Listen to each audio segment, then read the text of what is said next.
assignment briefs. So summarising what we've got in the text for this,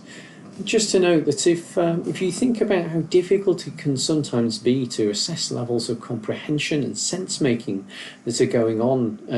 in your students when you're delivering face-to-face, imagine what it's then going to be like when you take away those non-verbal cues and some of that additional off the topic or around the topic discussion you get in a face-to-face learning environment. And so the online environment is going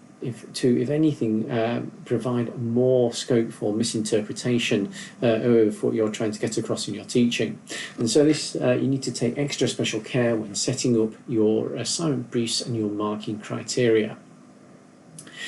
So one of the first things you can do is to consider the number of academic terms and subject-specific terms which you use from day to day in your normal discussion, and you might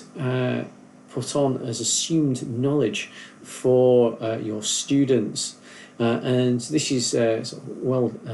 documented problem by authors in this area. So try to find a format which works for your module, maybe a glossary or maybe some links, or maybe pick it up in an explanatory video to explain any jargon terms that you've put in both your assignment brief and your marking criteria.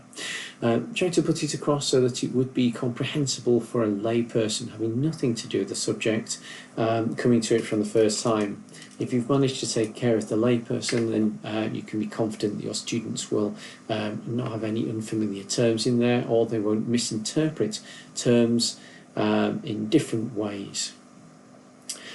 So provide an explanatory video, providing things in using a number of different media or in a number of different formats, provides a variety of resources, making for improved provision for students, not only for the majority of our student groups, but also for those who have additional learning needs, who might be a minority in your student groups. And so an explanatory video, preferably showing, so similar to this video with a screen capture, but showing your head and shoulders in order to use that video to explain the assessment and the marking criteria, and add a little bit more of the subtleties and the nuances that you want to get across in your assignment brief. So trying to align the students' understanding with your own understanding of what's expected of them. You can also provide a live synchronous learning session and use that as a briefing session for the assessment, and you can also use that as a question answer opportunity. And this can mean that students who would not be feeling confident enough to pose a question can benefit from others who put the questions forwards, but also other students may put forward questions which they had not thought of, and so you can use this as a very good opportunity to get an understanding of how much understanding your students have of what your assessment briefing requires of them. Record this synchronous briefing session and anything else that you do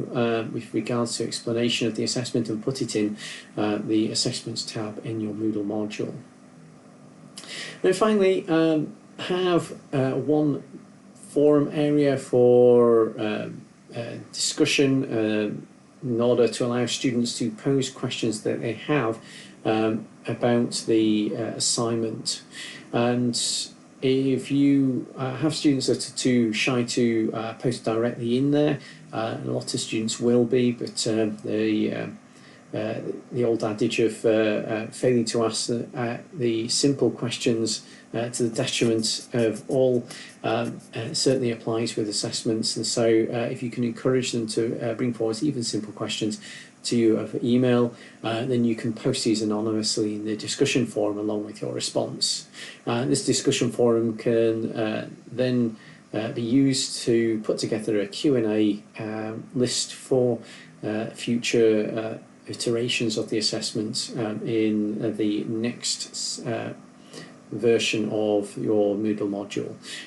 Bear in mind though that if you are relying on the discussion forum content being kept when you roll over your module, please remember that that gets deleted as the discussion forum gets cleared as you roll over your module. So you'll need to copy and paste this into a Word document.